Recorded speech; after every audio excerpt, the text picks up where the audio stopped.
Ladies and gentlemen, aviation enthusiasts and curious minds alike, welcome back to the thrilling mini-series that will take you soaring through the skies called What Makes This Plane Great. In this episode, we're going to talk about the American heavy bomber, the Consolidated B-24 Liberator. So, what makes this four-engine heavy bomber great?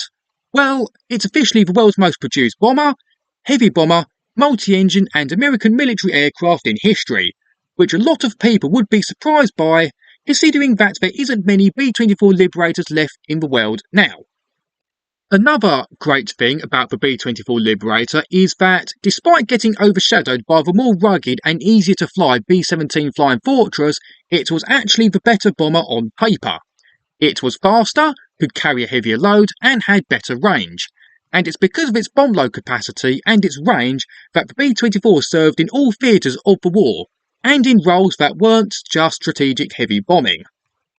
B-24 Liberators would replace the B-17 Flying Fortress as the main US bomber in the Pacific theatre, and both the French Air Force and British RAF placed orders of well over 100 B-24s even before the first prototype even flew, due to how satisfied they were with the data provided to them.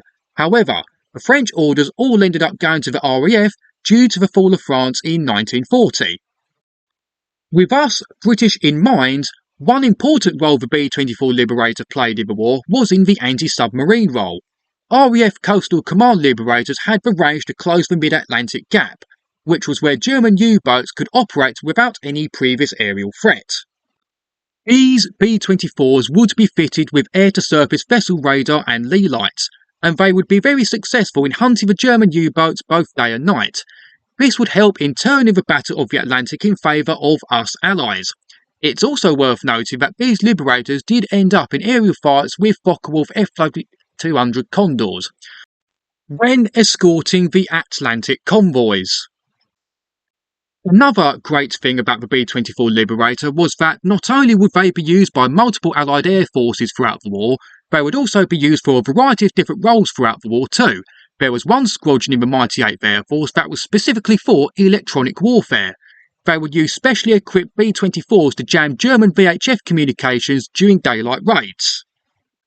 B-24 was also used as a platform for pioneering the use of one of the world's first guided weapons. As well as being used for reconnaissance missions, different variants would be built for transport and cargo missions, and one variant was even built as a fuel tanker.